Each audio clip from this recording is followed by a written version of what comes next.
ልቦና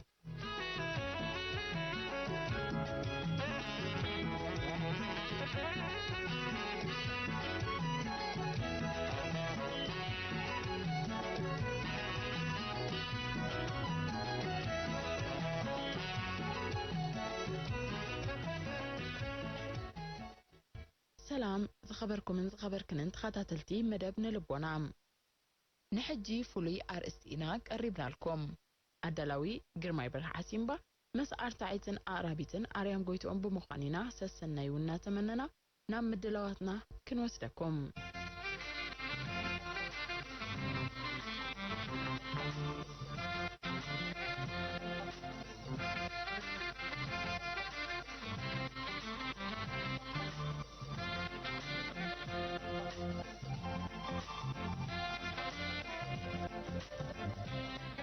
زخبركم سمعتنا عبز حلف مدباتنا نبات إيرانا زملكت مدب كم زفننا يذكر بزعبان نقفا بات إيرانا زتفلالي زيناتو متقوع جيركا حنساب كرشي كال إجزي جنين أنا بالكا كتصوعو عزيو زحفريو منقستي نقفا كبلون كله كال متقوعي سلزي رخبالي كونان انتاي دقا نقفا مس تاريخ حزب إيرترا نزلوا متأسسار بمقداميوم بواقنا كدقملو من زقربلنا حتو مبقس بمقبارينا ندقمو زلنا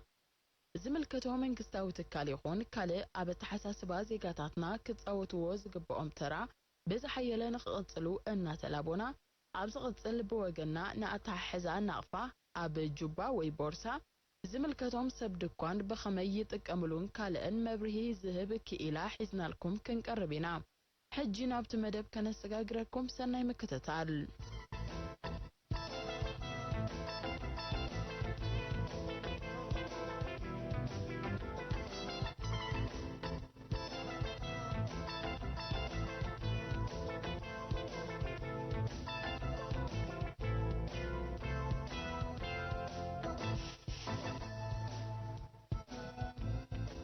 زخبركم من زخبركن انت خطتلتي مدبن لبونا عمنا لومي مدبن لبونا عبستفلالي قدياتنا كانتكور كما بقسي بزعبا بات إيرانا نقفاينا حسابات كنكافلكم مريزنا نبات إيرانا نقفاو زقبقو كبري عب محابو الجامنام انتي كنبركت نبزخخاروم نقفا بات إيرات رايا يكونان مجلسي كبرن مننتن إيرترانايو منقسي إيرترا نبات إيرانا نقفايلو كسمين كله مخنيات اللوام عب تاريخ صورة إيرترا اتابت ألاتنا فتيما زي تدفرت السفر جاقانون كبرتران سلازخونة رايد مايوم سلازخونة عبت أواوعان أطا حزان نقفانا تنقو أكايدا كحتى النايوم بفلايتهم أب نقداوي نتفتات توافيروم زركبو زيقاتاتنا لنقفا زتفلالي أسمات كتأمقوا زحفرن زحنخن راي زي كونه عبلعلي والسانيتات منقستي زرق أشكع لالونيوم عبزبز حزوباتاتنا لنقفا جيني قرشي أنا بالكاس سموك أيركاس زقبر بنقصقاس باتيرا قبولا يكونان بزا أقات أمي زملكتكم تكالات منقستي نزي أطبيعكم كتكالسوو نتوم بمخرن معدان كما حيشو نزي كألو زقبو أما طاعتي كتوسن لهم يدلي أتز حزن من اسياتنان هساناتنان كي ترفو نولدهم سعيبهم نافا مبالو قديفهم جيني قرشي نابزبل مسقوامهم صباح نمقرامو زخبده واقا كيخفلنا نحسب زخبركم سمعتنا كابزك أتسئلنا بروراوي إيوبيلو باتينانا نقفا أب تتنبللو أب تلفزيون إيرتراك قريبون زنبرا تحستو كنكافلكم زعباني نقفا هلو كفلوري بوطتنا نمتفع القامة تقبري حيا لوانت مستقبري بربع عن سبع ردات مصفري برقص أبيبو جانلا وروري هاجر إيرترا دحرتي هيوت أمايت أشحات أي حديث تخفلو مرير قدلي لناتنت بعسران 4 قنبوط شحنت شعات ميتن تيس عن حدن ناتنتاج أبيتا عب شحنت شعات ميتن تيس عن سلستان بزتقبرة ريفرندم دما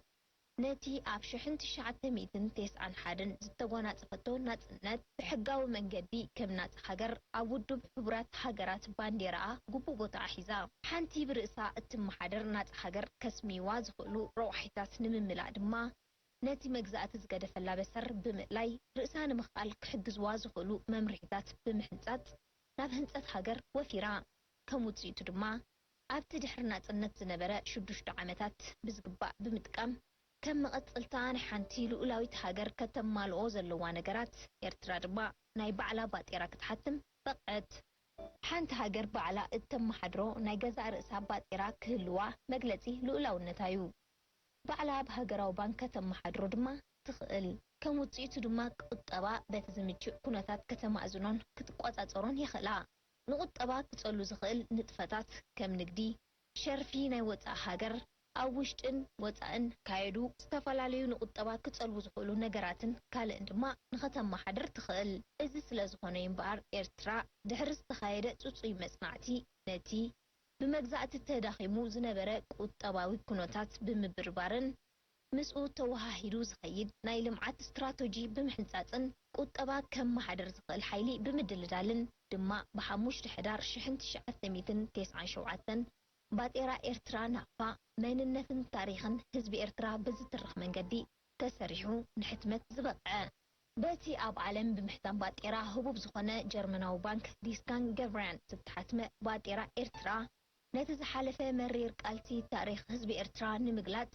ካብ ሽሙ ጀሚሩ ክሳብ ኣብቲ ባጤራ ዘሎ ስእልታት ኩሉ ታሪኽ ሓዘል ብምግባር እዩ ተሰሪሑ ኣብ ምሕታሙ ነዊሕ ግዜን ጥበብን ብምሕታት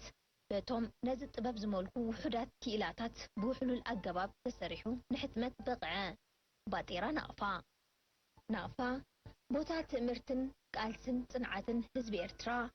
ኣብ ታሪኽ መግዛእቲ ኤርትራ ብጸላኢ ዘይተደፍረት ስፍሓታ ንኡሽተይ ታሪኻ ግን ዓቢ መዳርግቲ ዘይብሉ ታሪኽ ጅግንነትን መስዋዕትን ኣብ ከርሳ ዝዓቆረት ከተማያ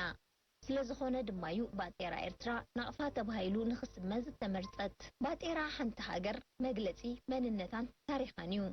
ስለ ዝኾነ እምበር ኣብ ነፍሲ ወከፍ ቀዳማይ ገጽ ባጤራ ኤርትራ ኣብ ልዕሊ መግዛእቲ ዝተጨበጠ ዓወት ዘንጸባርቕ ካባ ሃጂሞም ብዓወት ባንዴርኦም ናይ ዝተኽሉን ናጽነት ዘበስሩን ተጋደልቲ ህዝባዊ ግንባር ሓርነት ኤርትራ ምስሊ ዝርከብ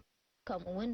ኣብ ነፍሲ ወከፍ ቀዳማይ ገጽ ኩሉ ኣሃዱ ባጤራ ኤርትራ ምስሊ ደቂ ኣንስትዮ ተሳኢሉ ንረኽቦ እዚ ድማ 30 ሚእታዊት ኣካል ናይ ብረታዊ ቃልሲ ብምቋም ኣጽመስጋይ ናዕኺ ብምባል ኣብ ጎድኒ ደቂ ተባዕትዮ ኣሕዋተን ናይ ዝተሰለፋ ጀጋኑ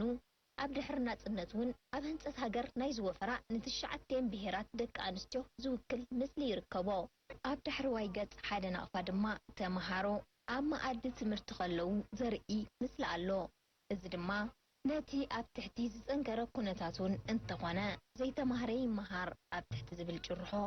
ህዝባዊ ግንባር ዝሰርሓሉ ዝነበረ መትከል ንምርኣይን ኣብ ዝኾነ ቦታ ኩነታት ግዜ ትምህርቲ ዝብል መልእኽቲ ዘመሓላልፍን እዩ ኣብ ድሕሪዋይ ገጽ 5 ናቕፋ ስእሊ ዳዕሮ ይርከብ ኣብ ባህላዊ ልምድታትና ዝገረብ እዚ ባይቶ ዓዲ ዝእከብሉ ዓበይቲ ዓዲ ብኡስ ዝዓርቁሉን ዝተጋገየ ዝገንሕሉን እዩ ኣብ ድሕሪዋይ ገጽ 10 ናቕፋ ምስ እንምልከት ድማ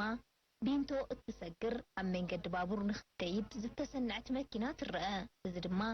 ምልክት ርእሰ ምርኮሳን መሃዝነትን ንምውካል ዝተገብረ እዩ ኣብ ድሕሪዋይ ገጽ 20 ናቕፋ ገመል ጸሚዱ ናይ ዝሓርስ ሓረስታይ ስእሊ ኣሎ ከምኡውን ኣብ ጥቑ ኮይና እትጽሂ ጓል ኣንስተይትን ማዕሪኡ ድማ ብትራክተር ዝሓርስ መንእሰይ ይርአ እዚ ድማ ባህላዊ ማሕረስ ብዘመናዊ ኣገባብ ንምትካእ ዝካየድ ጻዕሪ ዘመልክት እዩ ኣብ ድሕሪዋይ ገጽ 50 ናቕፋ ስእሊ ወደብን መራኸብን የርኢ እዚ ድማ ወደብ ኣብ ምንቅስቓስ ኣህጉራዊ መራኸብ ዘለዎ ኣገዳስነት ዘመልክት እዩ ኣብ ድሕሪዋይ ገጽ 100 ናቕፋ እንረኽቦ ስእሊ ኣብ ዑር ጸሚዱ ናይ ዝሓርስ ሓረስታይ ምስሊ እዩ እዚ ድማ ዘመናዊ ማሕረስ እውን እንተተኣታተወ እቲ ንዘመናት ዝኸደ ባህላዊ ንጥፈታት ካብ ኣእምሮ ሓደሽቲ ወለዶታት ክሃስስ ከም ዘይብሉ ይእምት ኣብ ቀዳማይ ገጽ ኩሉ ኣሃዱታት ሰናቲሙን ካባ ሃጂሞም ባንዴራ ናይ ዝተኽሉን ናጽነት ናይ ዘበስሩን ተጋደልቲ ህዝባዊ ግንባር ሓርነት ኤርትራ ምስሊ ክህሉ እንከሎ ኣብ ድሕሪዋይ ገጽ ድማ ብሰንኪ መግዛእቲ ናይ ምጽናት ሓደጋ ኣንጸላሊዎም ናይ ዝነበሩ እንስሳ ዘገዳም ምስሊ ይርአ ባጤራ ናቕፋ ብኣዝዩ ረቂቕ ኣገባብን መስርሕን ዝሓለፈ ኮይኑ ፅረት ትሜናውን ስለ ዘለዎ ንምብዝሑ ኣጸጋሚ እዩ ብዓይኒ ከነስተፍለሎም ዘሸግሩ ነገራት ድማ ኣቑሞሞ ይርከቡ ንኣብነት ኣብ ትሕቲ ኣልትራ ቫዮለንታዊ ጩራ ጥራይ ክረኣዩ ዝኽእሉ ብክልተ ገጻት ሓደ ምስሊ ዝርአ ገመል ኣሎ ከምኡውን ብሓደ ወገን ባንጤራ ዝርከብ ትኹላዊ ሽራጥ ዘብለጭልጭ ምስሊ ኣግማል ትምልከት ኣብ ላዕለዋይ ክፋል ባጤራውን መንግስቲ ኤርትራ ዝንበብ ብእንግሊዝኛ ዝተጻሕፈ ዝተደጋገመ ጽሑፍ ይርከቦ ባጤራ ኤርትራ ናቕፋ ሕጋዊ ምዃኑ ዘረጋግጽ ክታም ፕሬዝደንት ኢሳያስ አፈወርቅን ኣመሓዳሪ ባንክን ይርከቦ ብጀካ ድማ ብክልተ ፊደላት እንግሊዝኛ ዝቆመ 7 ካብ ነፍሲ ወከፉ ዝፈላሊ ቁጽሪ ድማ ይርከቦ ናቕፋ ሰሚርለይ ሮእይ ተወሪ